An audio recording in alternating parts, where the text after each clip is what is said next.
power more than any man. The power to command all creatures. A fantastic adventure. A deadly challenge. A new kind of hero.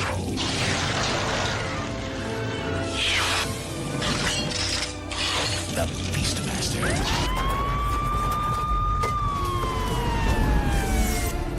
The blackest eyes, the devil's eyes. You will suffer an eternity for this.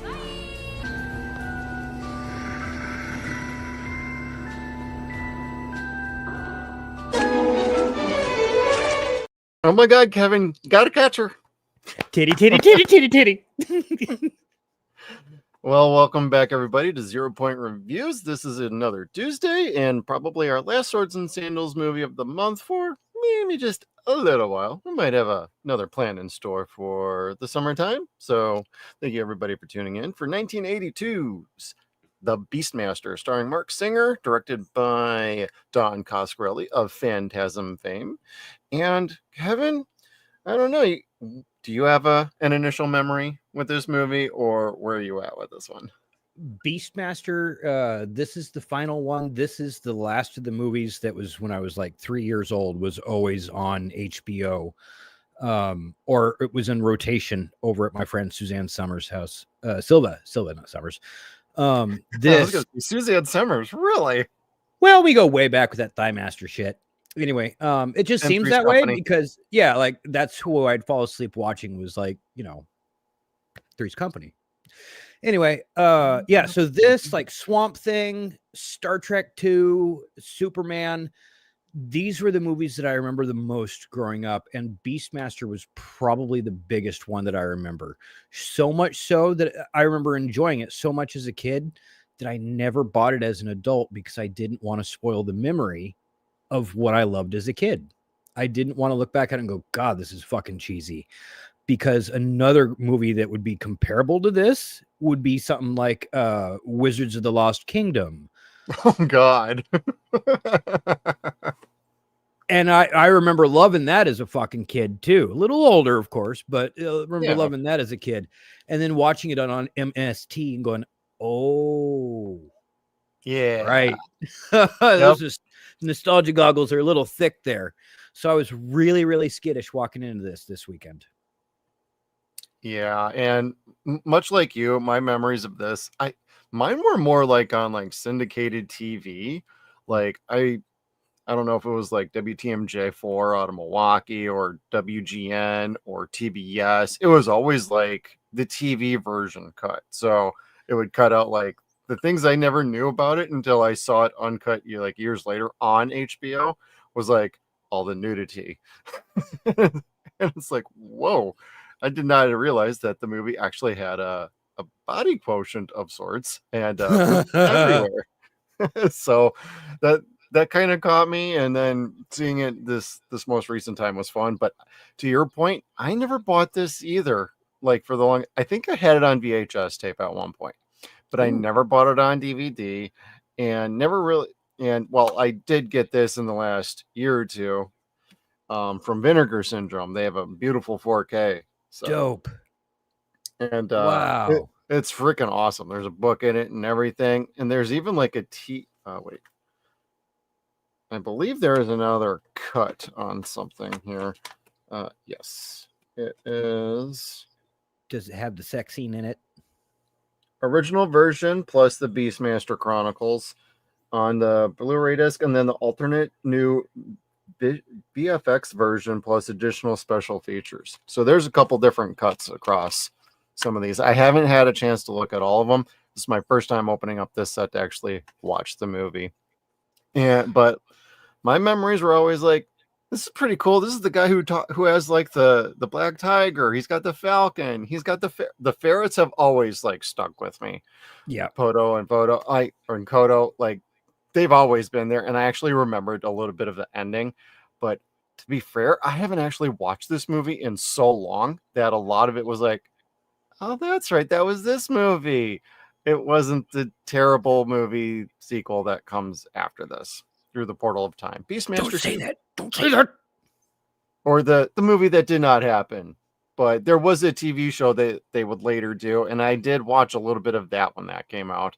That was like late 90s, early 2000s when the syndicated TV show came out and ran for 2 or 3 seasons, I want to say. Did it really? Yeah. I think it was they closer almost got that fly. Sorry. Yeah. Oh, Kevin's got a little bug problem in his garage, and he's waiting for him to get trapped by a spider web. They almost had it, motherfucker. Sorry. Kevin's the insect master. If they're gonna live here, they're gonna have to fucking pay rent, and that's their rent. I don't want to fly on my head while we're recording. Oh hell no! You'll end up getting Janice out. Hold on. Show him Janice, baby. Hold on. I'm waiting for it. Taken out live on a 0-Point Review with Stephen Ken. So hit that like button down below, everybody. Share, subscribe. Let's go. Yeah, so click for more shit like that. Knock himself out. Get us 100 likes on this stream. We'll have Kevin actually hit himself in the head with that hammer. Shit.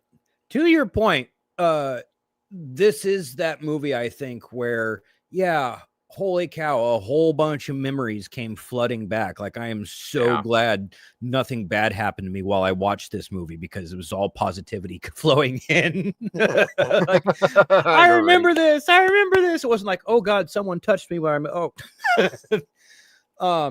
this was really fun.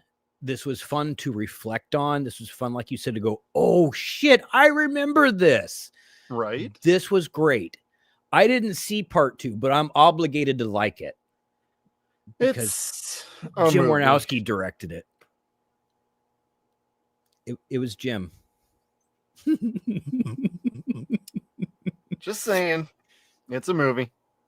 I love you, Jim. I'm sorry. Gooch. The good old days, brother. So welcome aboard, Casteller Daniel Garcia. Thank you for joining us. Oh yeah. Now, you said you saw this on syndication, so you missed out on all the boobies and stuff. So you got the meat and potatoes of what made this movie cool, I guess. Yeah, not that the boobies did make it cool. Yeah, and I know they cut out the ferret biting the neck scene at the very end for Rip Torn's character. Really? So that was not in that, because I only remember that, seeing it when it was on HBO like years later. And you're talking like the mid to late 90s when my dad had HBO, and that's when I saw it for the first time with my dad, and I'm like, the hell I remember any of this? It's a little violent and a lot of boobs. And I'm like, damn, all right. You know, it's funny. A couple of years ago, I think it was not this last Mystery Science Theater live tour, but the year before that, they were going to do Deathstalker and the Warriors from Hell. Now, that first one's pretty good. I don't remember any more of the other ones, but I liked the first 2. I really liked the first 2. But I hadn't seen Deathstalker since I was a little kid. And I've seen Deathstalker 2 on MST. Deathstalker is not as good as Beastmaster. At all. This is actually on the higher end, for fantasy back in the 80s, early 80s. Yes, this is pretty. We'll get to it, but it's yeah. But Deathstalker, I remember someone suggesting to Joel politely, like, "Hey, man, that's a little forceful, if you know what I mean." A little. Joel, and I was like, did he not scream that? And apparently, no. I don't think anybody that'll do it. It would have been better with Beastmaster 2 instead, I'm like, oh shit, because I hadn't seen it since I was little, and I watched it last week to get ready for this, and I was like, oh god. I need to dust off that for Deathstalkers. Oh my god. I would really like it if Scream Factory re-released that 4-set Blu-ray that they have, because it was a 4-set DVD. It was a double set for the Blu-ray, so it was just part 1 and 2. That's really all I care about. But those are the only 2 really good ones anyway. So, well, that's fair. Debatable on the second one, but It's got Gorgo in it, dude. Gorgo. Oh God, what was her name?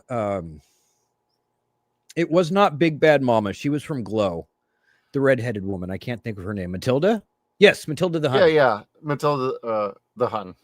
Yeah. Sorry, I loved Glow. Not the TV show, although that was pretty fucking awesome. Oh, the Netflix show? Yeah, that was a cool show, but I loved watching Glow, the actual show I back in the 80s. As a kid too, so yeah. Well, that's good memories, Kevin. Good memories. Yeah.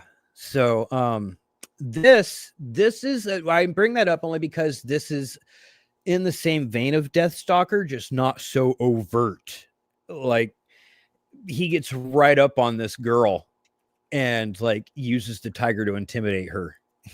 You're like, oh, you probably couldn't get away with that today. But it worked and I respected it. Oh yeah. And there was a lot of flesh clinging to make sure that tiger stayed away. As well they should. She didn't think to say, "What are you doing?"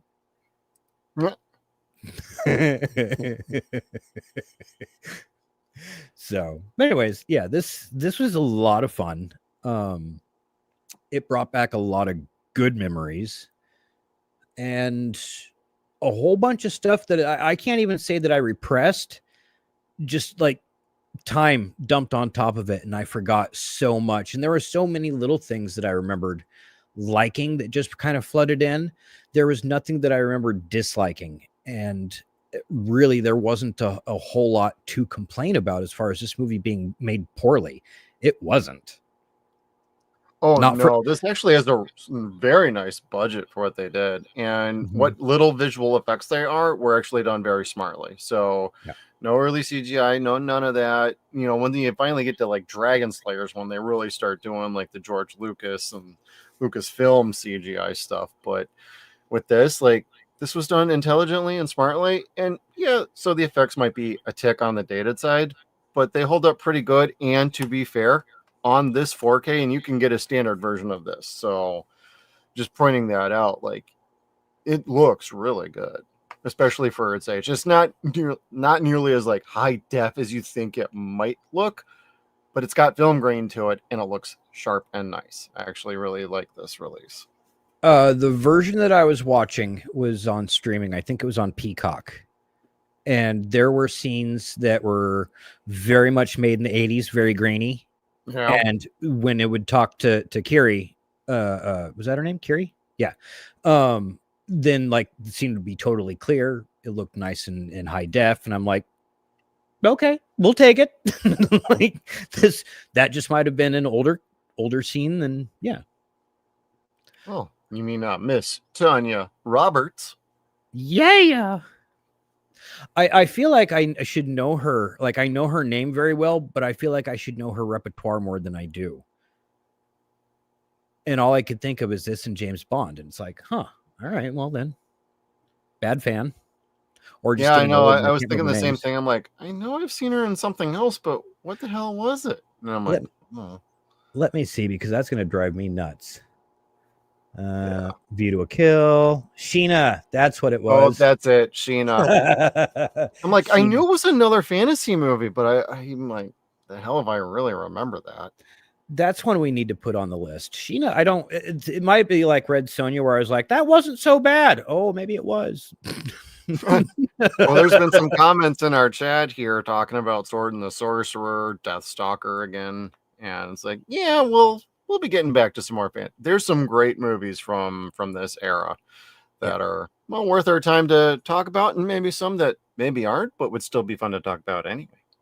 Agreed, because there's really, I can't say there's no bad Swords and Sandals movie. I'm sure there's plenty, like Wizards of the Lost Kingdom. 2 is actually better than 1. It has Melvin from Tremors in it. Why not? Part 1. Oh, and shit, who else was in that? John Carradine. David Carradine, excuse me. I was gonna say, I don't think that was John. Yeah, it was David Carradine. Sorry. In a diaper. Kung Fu, the legend continues. Also Bill from Kill Bill. Yeah. Could you imagine? Yeah. Mm. Anyway. Speaking of diapers, there's a lot of that in this movie. Yeah, there is. Well, I think it's about time we get into the good, the bad, and let's judge this bad boy, Kevin. All right, baby. The ferrets. Yeah. That was the most memorable thing to me from this movie as a kid. Is I always remembered the ferrets, and I liked watching this because it had the ferrets, and I thought they were so cool. And the monsters really captivated me. They scared me as a kid. But the ferrets always made me be like, "Oh yay, the ferrets are gonna bite their ass." I love the jugular.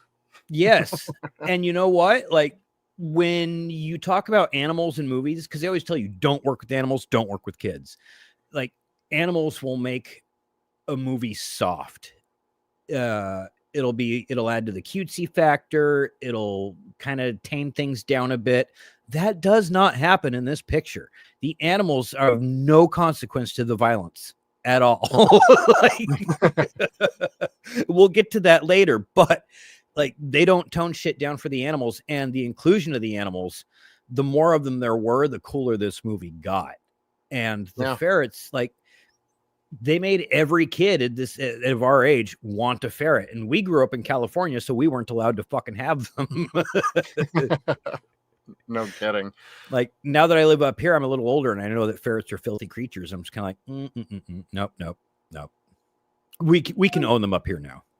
Yeah, and you can domesticate them up to a point, but you got to keep them clean, like you were just talking about. They're very high maintenance for keeping in good, healthy condition. And they're kleptos. They are thieves. Yep, they will make a nest somewhere, most likely under your couch, and they will hide your like most personal belongings and keep them treasured for themselves. But they're so cute, Kevin. Yeah, they are. They are, but they're little fuckers. Little shits, yeah. We talk about the ferrets, but we'll talk about the tiger in a minute, but I always thought the eagle, being one of the main animals that he was able to communicate with and work with, was awesome. Like totally cool. And Singer, champ to the man, credit to him. I love this fucking thing. And you know what? I know what he's thinking. She's baring her titties right now. We need to get over there. Zoom in. Binocular vision.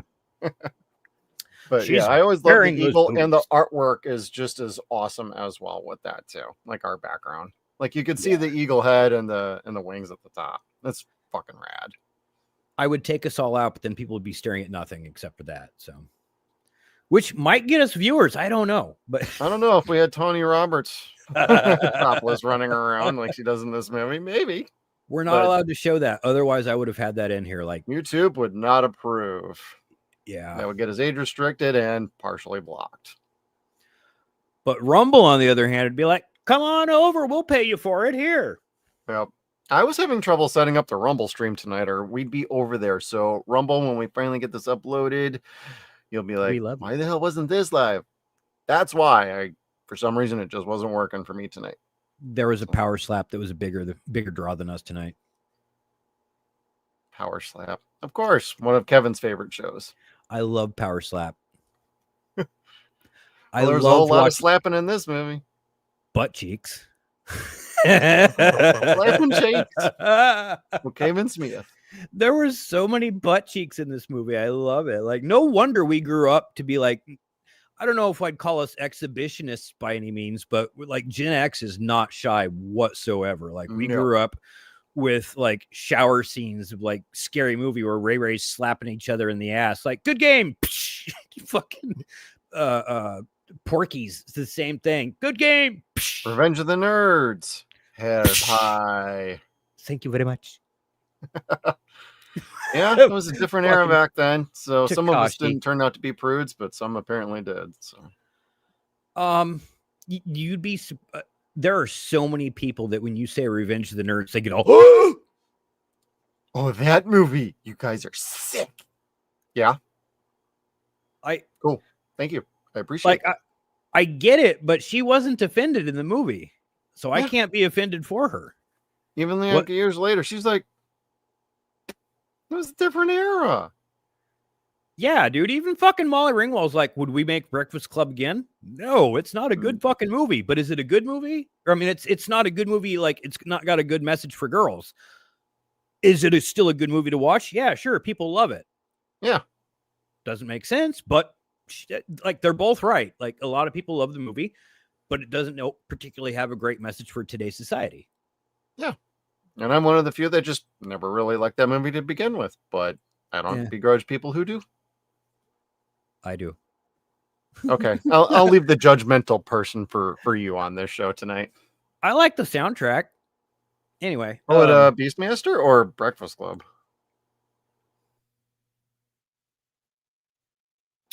I'm going to say Breakfast Club, but Beastmaster's okay too. It wasn't as, I can't say it was as good as Conan was, but it was better than Conan 2.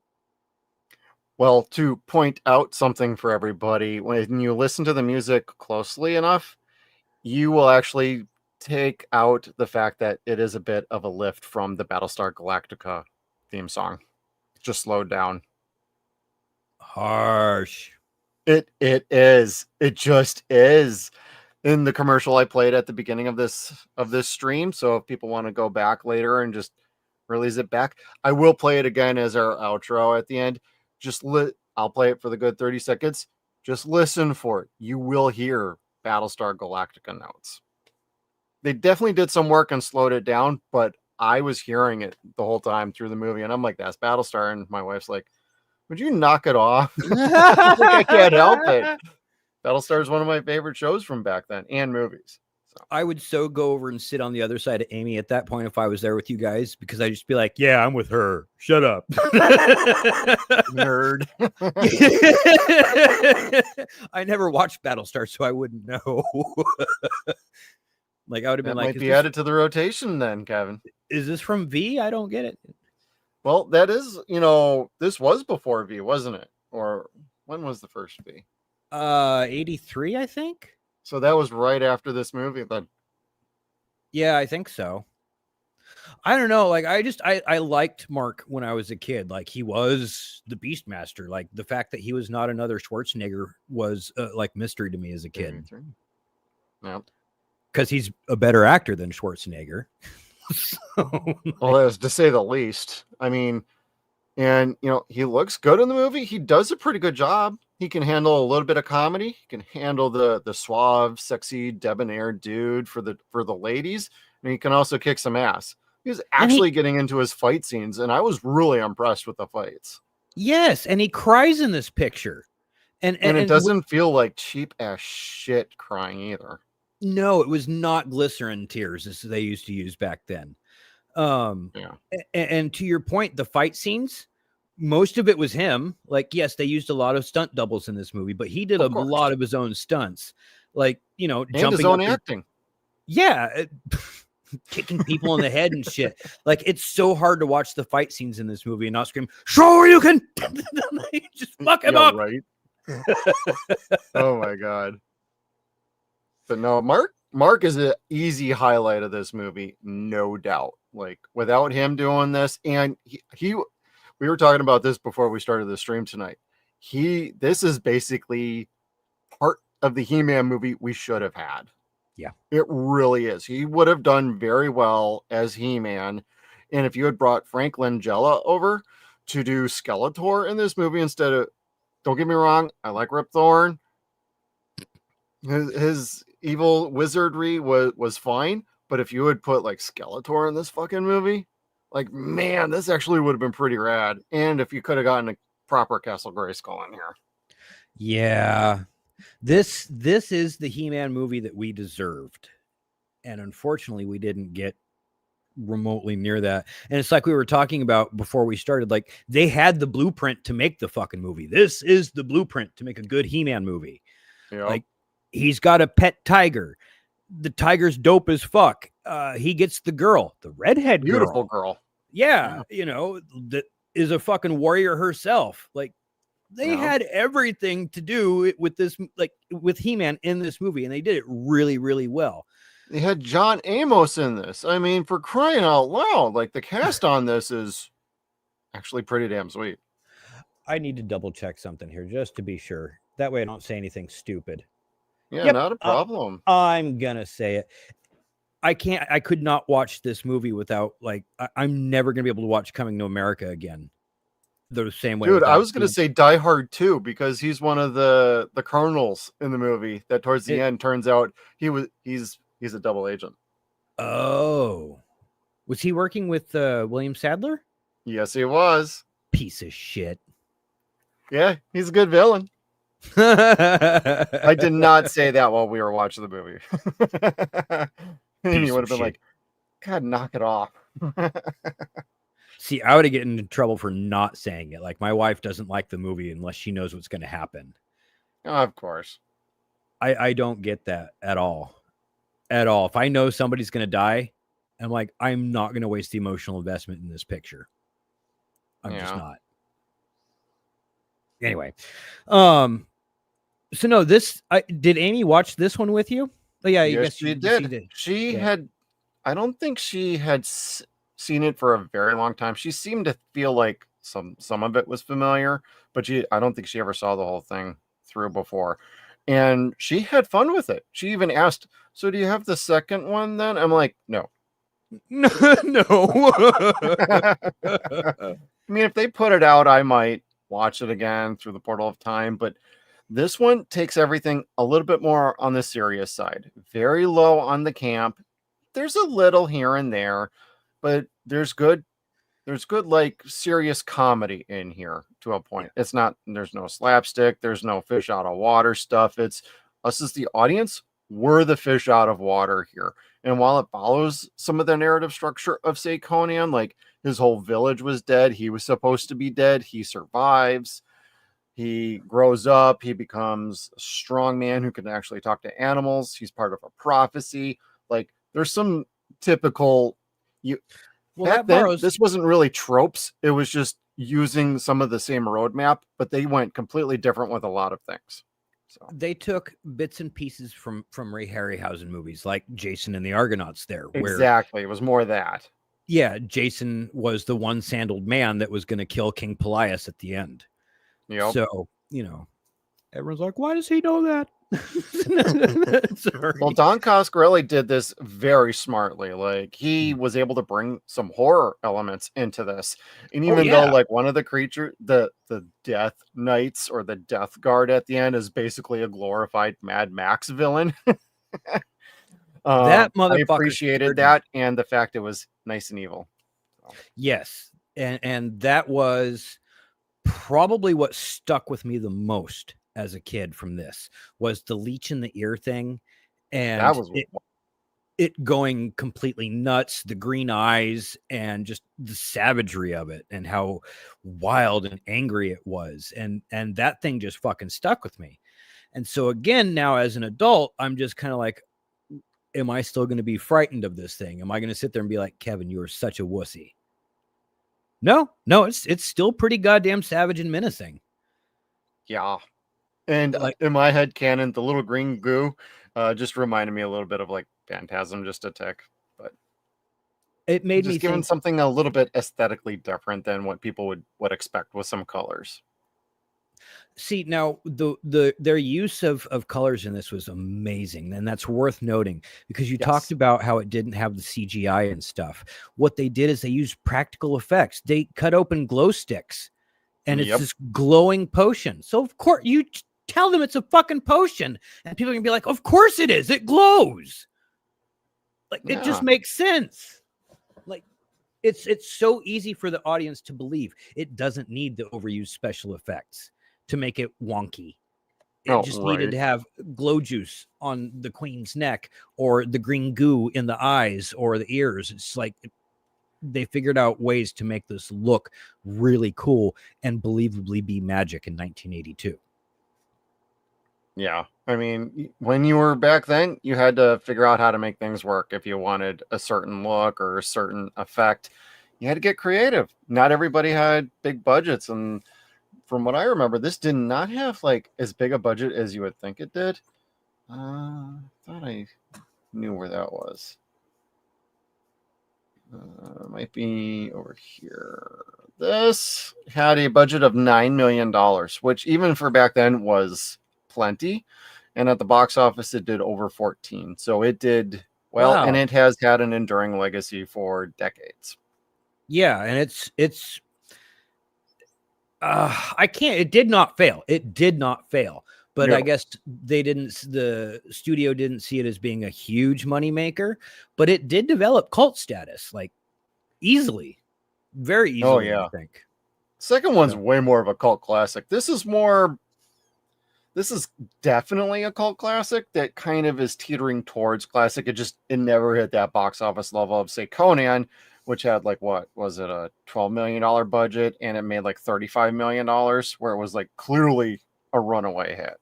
Yes. And that sounds like not much these days, but you adjust that for inflation and that shit is like money. Yeah, Marvel's having to Disney's fluffing the newspapers to make their blockbusters sound like they're making more money than what they actually are. Yep. And they're not. If you adjust for inflation, like this would have blown the Avengers, the new Avengers out of the water. This would have blown Captain America out of the fucking water. You're like, well, it did make its budget back. It did. Those didn't. No. But actually, wait, I'm sorry. Thunderbolts did. I don't think Captain America did. Thunderbolts is not making its money back. It has not made enough. Oh, I thought it did. Bummer. Oh, the marketing. That's what it was. Yep. Still got to account for the marketing. Yep. That's right. And the run for that movie is basically over. It's like there's no more legs on that. No, they fucking cut the legs off. They gave away the secret on the first weekend, like the second day it was out. Yeah. So its runtime was pretty much done then. Like its first weekend was the money, and if you didn't get it, then you weren't going for the surprise. No kidding. No. We're talking about like runtimes in theaters. I'm going to circle back to Beastmaster here. And for what was a 2-hour movie, this actually felt very well paced out, and it doesn't feel like a 2-hour movie actually. Oh, so shit, you're right. That. Yep. Wow. 1 hour 58 minutes. Yeah, because even I can't say Conan drags, but without that last fight scene, you're just kind of like, well, that was anticlimactic. Like feels like it a little bit, yeah. But with this, like you do get a fight scene with the bad guy.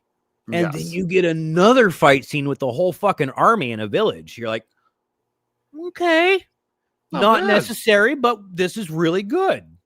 Like it didn't need that last fight scene with the Juns. No, it didn't. But it gave a nice little cherry on top for the movie. Yeah, like it was closure not just for Dar, but for like the rest of the cast. Like this is where the rest of the cast is going to get theirs. The village is going to get their comeuppance, not their comeuppance. They're going to be able to avenge the previous victims. The Junes are going to get their comeuppance, and Dar is going to be able to avenge his father. Yep, exactly. And ultimately, that was the big setup for that whole battle to begin with. But it all pays off like very well. So. Was it entirely unnecessary? No, you could have actually left some of that for the sequel and done a different sequel, done a different story, and actually made a little more sense out of it. But Don might have had an idea like, hey, let's go all the way with this thing as far as we can and tell as much story, because if we don't get another one, at least we told the story we wanted to tell and not saved anything for, oh, well, this might actually get us a sequel. No. Don always did his movies to the point on, if this is the last, if we only do one, I want this to be awesome. And he did that for a lot of his sequels. So sometimes he would leave an ending open, sometimes he wouldn't, but it would always be left open for interpretation. You watch any of the Phantasm movies from the first one through the fourth one, all of his entries anyway, there was always a little bit of a question with the endings of each movie. But if they never continued, that was okay. Neat. It kept the conversations going. So I love the Phantasm movies. Ravager, maybe not so much, but I still like it enough. So, well, shit. Even Bubba Hotep, it leaves you wondering at the end. I like Bubba Hotep. Him and Bruce did really good, but after that, they were like, "Yeah, we can't work together again." They didn't want to lose their friendship. Apparently, they butted heads a little bit. Oh, bummer. Well, they still came together and put out a damn fun movie with that. That movie is a masterpiece. Perfect 10. Anyway, so yes, I do love Don. I do. I've loved plenty of his pictures. I got his biography right over here. Good. You keep that out. Well, I haven't moved my monitor to actually take it out. It's right on top of my Hail to the Chin Bruce Campbell biography. I still need to read that too. Does he have 2 or 3 novels? The name of Don Coscarelli's biography. Nice. We need to watch the Phantasm movies on here at some point. We're figuring out our schedule for the fall. Yeah, I just got to find out where part 2 is. Although I got a part 2 I'll be sending you. Oh, okay. I was gonna say it's probably not hard to find at this point, but I have 1 and 3. Yeah. Anyway. So yeah, I mean this flick was great. It was better than Conan in the respect that it had more monsters in it, plenty more monsters. A lot of monsters, yep. Yeah, and it was satisfying. And you know what? It also played on certain, like you said, the tropes or homages. This is one of those movies that will make you unnecessarily afraid of quicksand. Like this might be the worst movie for quicksand, like in a long, long time, because it was so next to Never-Ending Story. Yeah, like no, I think this was worse than Never-Ending Story. Well, that was more of a bog marsh. Anyway. Yeah, and I like horses. Don't get me wrong, I love horses. They're like giant dogs. But the ferret, man, that was just like. Even as an adult, I'm like, what are you waiting so long for? Just get in there and get the babies. I don't like seeing animals get hurt, y'all. No. Well, what did you think? Before we get to some of the other points that we do at our reviews, I did want to ask you, like, what did you think of that scene where the ferrets were chewing on the rope to open up the gate? And it's like, yo, you guys need to freaking move here. And then the guard just grabs one and just, I know he swings at it, but he's the one who clips off the rope. It's like, maybe that should have been their plan to begin with. Right away. Let's get this guy to swing his sword to try and kill us or something. We're something of a little limited schedule.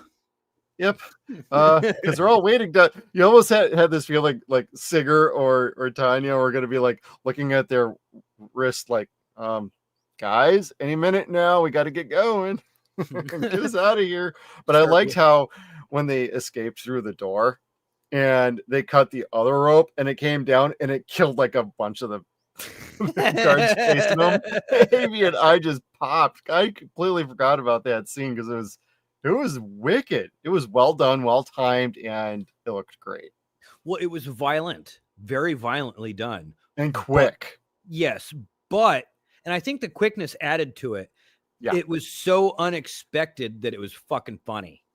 Yeah. That you're just kind of like, I don't know that I'm supposed to be laughing at this, but I love it. I love it. Like all 4 of those guys just fucking got wiped out at once. Exactly. And those were the scary guard things, weren't they? Or was that the priests? Yeah, it might have been some of them. I thought it was some of the priest guards that were chasing them, but yeah. No, it ended up being a great visual and a great moment. I agree. And this movie had plenty of fun violence in it. Like there wasn't a whole lot of blood arterial spray going in this way and that. No. But there was a lot of fighting, a lot of dismemberment, and it was just fun. It was such a fun, brutal time. Almost in a childlike manner, because he is just basically a giant child roaming the earth. Oh yeah, and he does have an intelligence to him too, so I appreciate that part. Well, yes, he does, but he's got a sincerity to him as well. Like when I say he's a giant kid, I don't mean like he's a kid in a man's body. I just mean like he's got the soul of an innocent person. Oh, yeah. Childlike, not childish.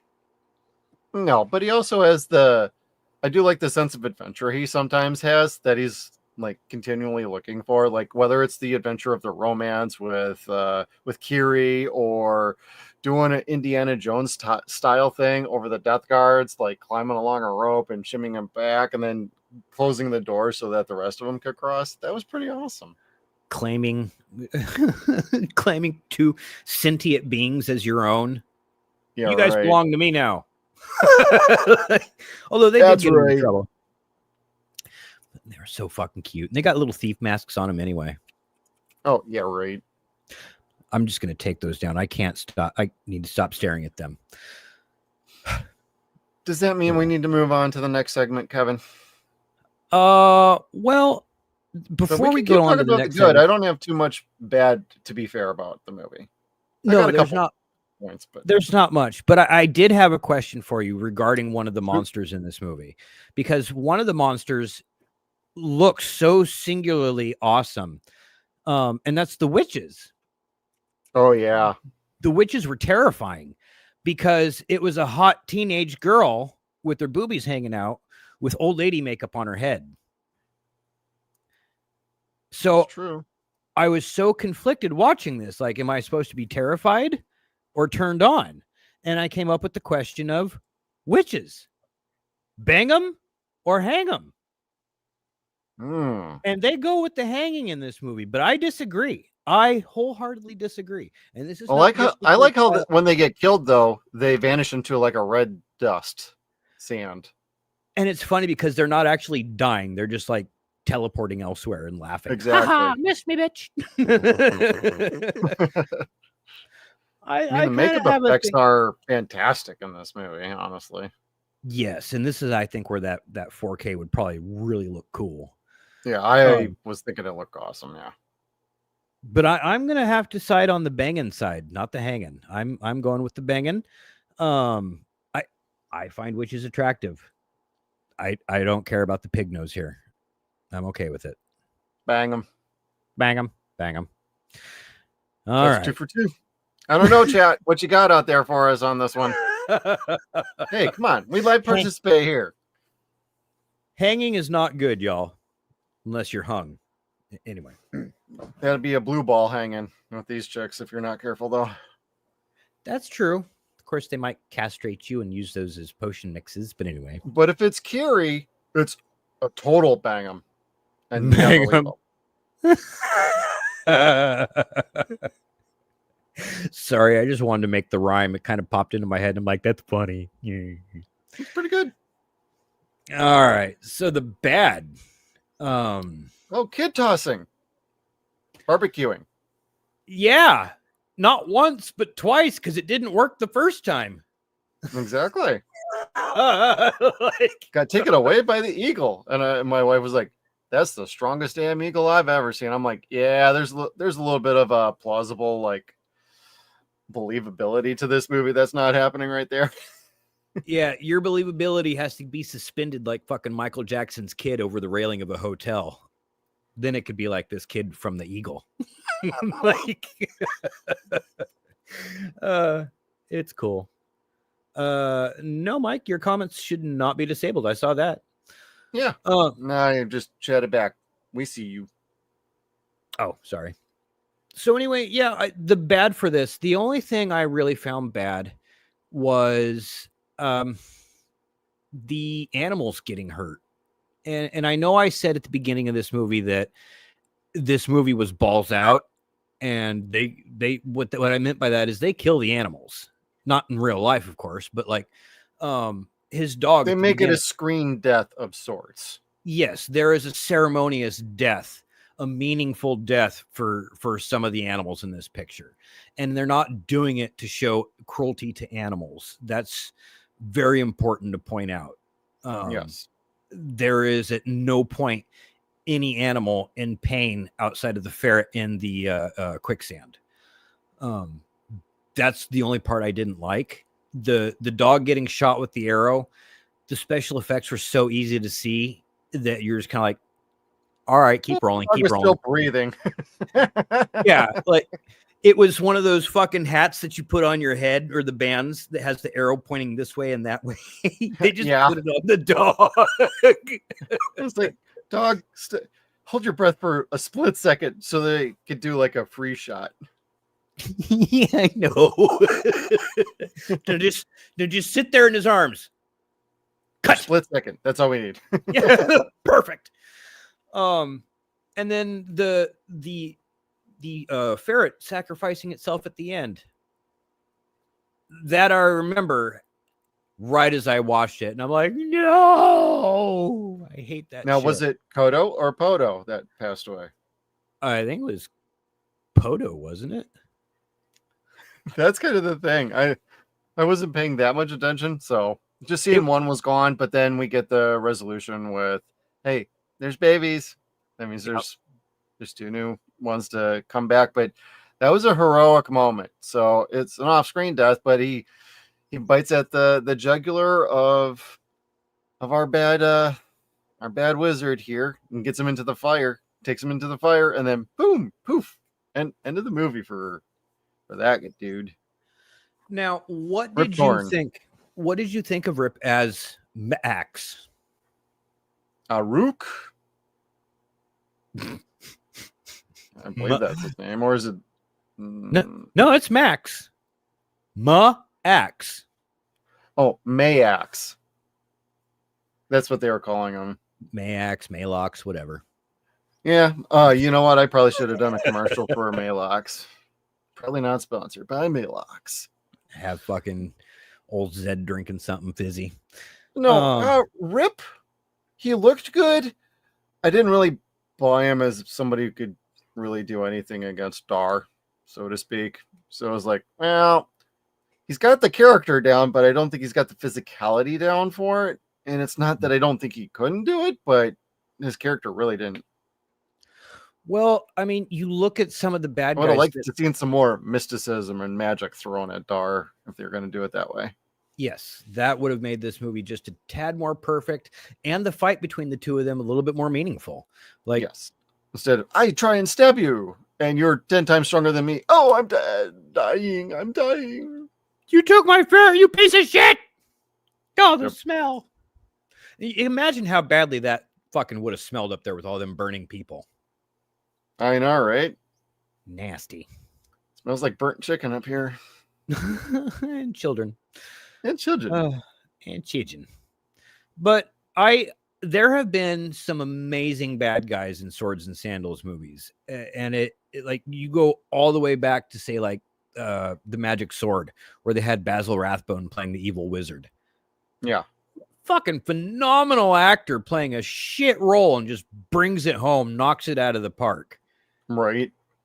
That should have been the case here. It should have been, yes. And it was not necessarily. I can't think of the gentleman's name. The guy that was in Deathstalker 2. He played a villain in several movies like that. And he was just fucking amazing. Like, you knew him as that guy. And Rip Torn, you understand, is Rip Torn, but he is a joke of himself in a way. Like, I don't know. I've never been a huge Rip Torn fan. I've never seen him as a great, phenomenal actor, just notably being Rip Torn. Yeah. I mean, if you can dodge a wrench, you can dodge a ball. That is that guy from Dodgeball. Yeah. Or Zed. Yep. Not in this movie, but in Men in Black. Correct. Which is funny. So he's got it's kind of a shtick for him, you know? Just play yourself. He's got a unique voice and a unique look. I mean, it always worked for him. I got nothing bad to say about him. I always thought he had some good comedic timing with people. Unfortunately, just it didn't really work in this movie. And that's not to be like he's a terrible actor. It's just this is what the script asked of him, and this is what he provided. So that's when I make the comment on if this was a true He-Man movie and you had Skeletor in here, Frank Langella, like that's what I'm talking about. That is gravitas on the level this movie kind of needed for its main villain.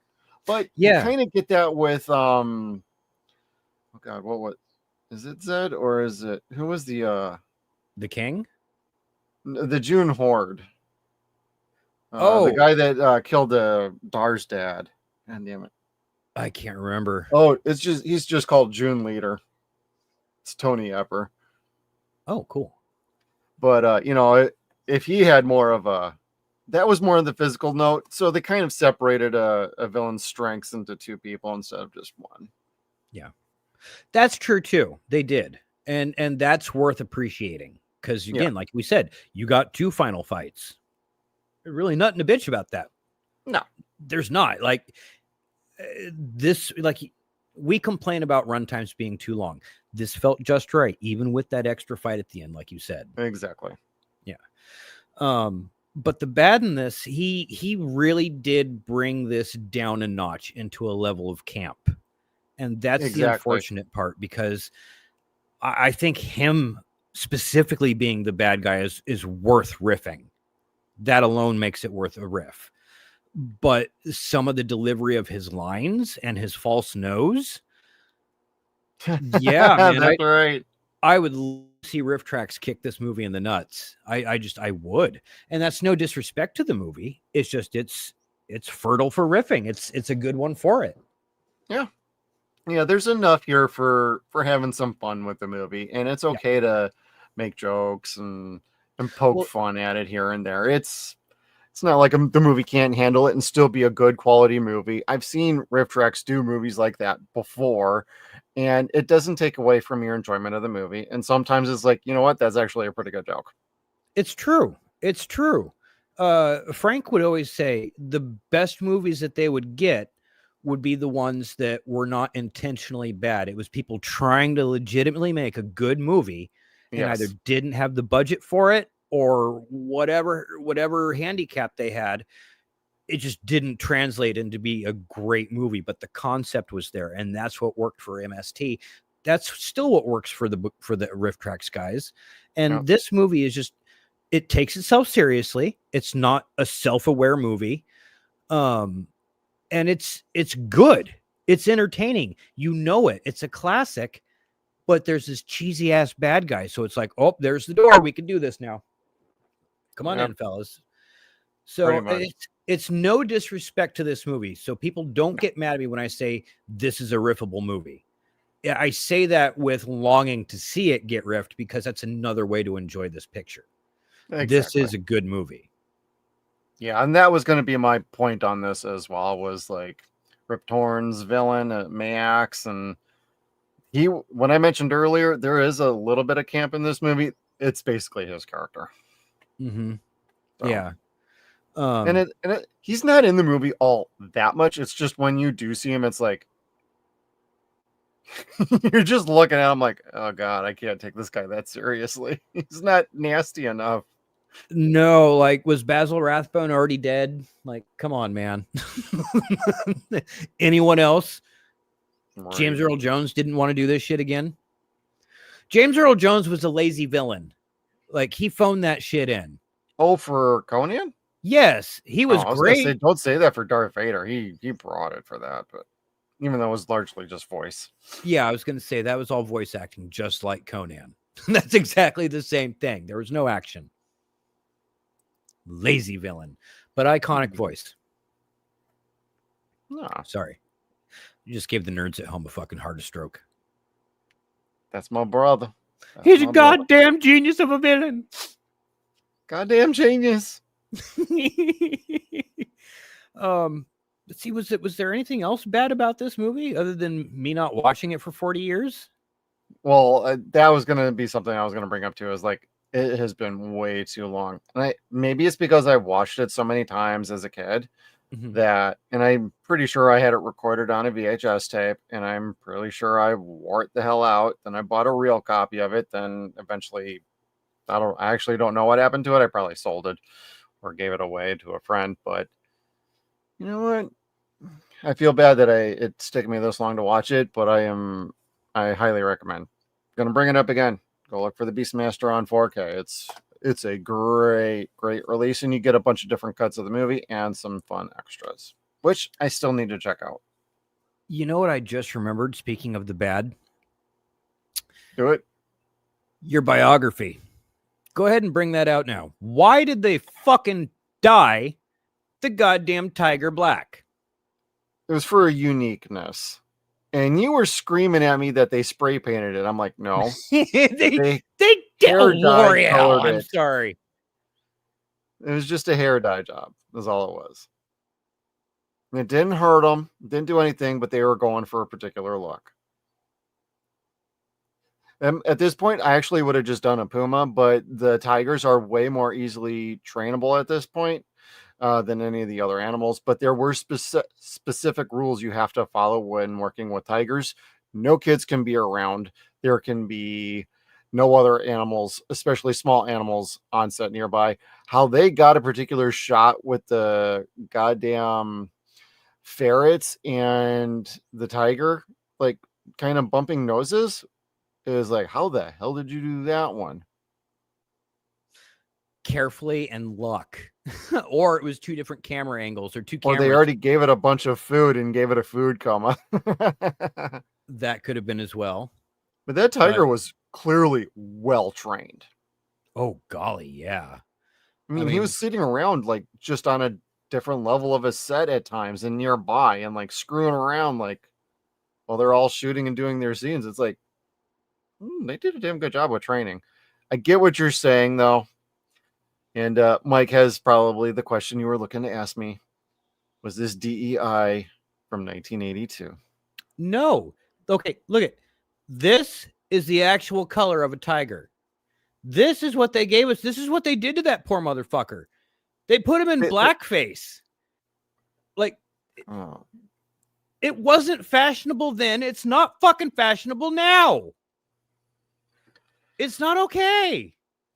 You're a tiger racist, Kevin. Jesus Christ. I didn't do it. Well, you certainly act like you did.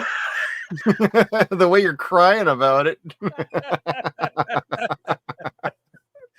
This is I did not like them dyeing the tiger, though. That was kind of I get you, but they didn't hurt the tiger, and they took very good care of it. No animals were harmed in the making of this movie, period. So that we know of. Well, no. How do we know this tiger didn't fucking think he would not have been okay with that? How do we know this tiger didn't go around telling everybody they had a 2-foot-long dick because he was black now? It could have seriously fucked this tiger up. Dude, this was LA. It could have started another LA riot at that time. Swinging around like a big old tiger dick. Anyway.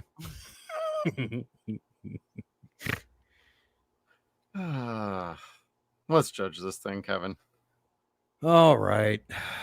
So I had to bring this motherfucker back for the final judgment because, golly, that Freddie Mercury looking motherfucker scared me as a kid. Bet you he had a 2-foot penis. Black from the waist down. I would run from this fucking guy. I would not want to be caught with a guy covered in spikes and coconut oil. Especially because of the coconut oil. We know, Kevin. You can get cut. It's not safe. He tries to give you a hug, you slip, and get cut. Get a tetanus shot. Get a tetanus shot.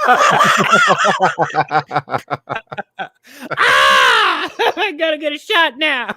No, I'm not a doctor, but I did stay in a Holiday Inn Express last night. Hey, not too shabby. Not too shabby. We'll take that advice. That's qualified advice. Absolutely. Total expert now. Yep. So now, after 40 years, I'm going to have to say, golly, I really like this movie. I'm going to buy this. I'm going to get this on the nicest format I could possibly find. And I'm going to watch this, and I can't wait. I hope my son likes this. I would like to watch this with my kids one day. They're not quite interested in action flicks yet. So they'll get there eventually. Yeah, but this is something I would watch again. I want to watch again, and I will. But this has got to be in my collection, and it should be in your guys's as well. Oh hell yeah! Like, this movie's fantastic. Now, what are you going to score it though? You know what? It got a 6.2 out of 10 for IMDb. I'm going to go with a 7.5, 7.5. I would have gone an 8.5 just because it is so much fun. It is so endearing. It holds up very well. But again, I don't like what they did with the animals, especially with the tiger. So I'm going to knock it a full point for that. I don't like that. No, well, that's fair. And me, I think this movie has a great legacy to it. Like, clearly, it's the best of the batch. It has such a legacy that they even tried to go back to it in the late 90s, early 2000s with a TV show that ran 3 years, 66 episodes ish. And that tells you there's something here. I mean, a lot of that comes from Mark Singer, and it comes from Tanya, and a pretty good cast. It's a fun movie. It never gets too complicated, but there's a nice logic with the horror. They got vampire monsters in here a little bit, bat creatures that kind of come in at the end and those help guys everything along. Yeah, no, I'm just agreeing with you. Yeah, those guys. That was sick. That was freaking killer. Love that. And there's some great practical effects going on. The pacing is excellent. This is honestly one of the best put together Sword and Sandals movies from this era in 1982. The only one I would argue is maybe just a little bit more polished is probably Conan the Barbarian. Beyond that, you go next to Beastmaster as far as I'm concerned. And then you got like Sword and the Sorceress. You got some other movies that are pretty damn good, but on an overall package deal, final product, Beastmaster is definitely at the top of the heap on that. I like the score, but it gets a little dramatic at times, and you do hear the Battlestar Galactica theme. If you listen to it closely, like I said, I'll play that here at the end. That little 30-second trailer commercial again. But I'm probably going to score this a little bit higher, but I am going to go about 8 out of 10. I have a little bit of a problem with Rip Torn. It's not his fault. It's just how they set up the character and how he came across on screen. It is what it is. That's going to be my score. And I see Mike gave this a 9 out of 10 from himself. I like where you guys are at with this. I do. But my lower score is just a principled matter of like. Well, yeah, you're just taking points off for things like that. Yeah. Yeah. Otherwise, this is a truly well-made flick, like you said. I want to keep watching Swords and Sandals movies. They were my favorite in the 80s. They really were. Before horror. We are going to do Clash of the Titans in August. Yeah. That is one that is happening. We have some movies picked up, but we have not settled in on them yet. So that, and we flop like the weather anyway. Sometimes it just depends. Like this month, man, you gotta keep talking about your penis like that, bro. Jeez, flopping around. The tiger tail. Yeah. Well, any other comments before we say goodnight to everybody, Kevin? Yeah, I just want to make sure the screen's bigger when I say this. Shire's kids, Mama's told us this was 12 inches. Tiger tail.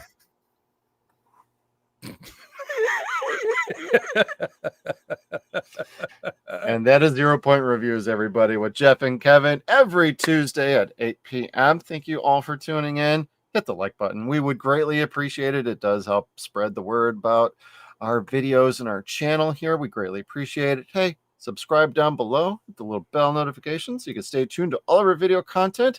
And we got a little bit of a full week this week. So Thursday is Stargate Files. Friday, we are back with Nostalgia TV, where we are doing Resident Alien Season 2. And then Saturday is Deadwire Live Time, where we do the week's horror, science fiction news, pop culture. Have a little bit of fun. And it might be a little bit of an interesting week, but it should be a fun time. We're going to have a full panel with us. So that being said, thank you everybody for tuning in. We'll see you next time. The magic, the legend, the power, more than any man. The power to command all creatures. A fantastic adventure, a deadly challenge, a new kind of hero.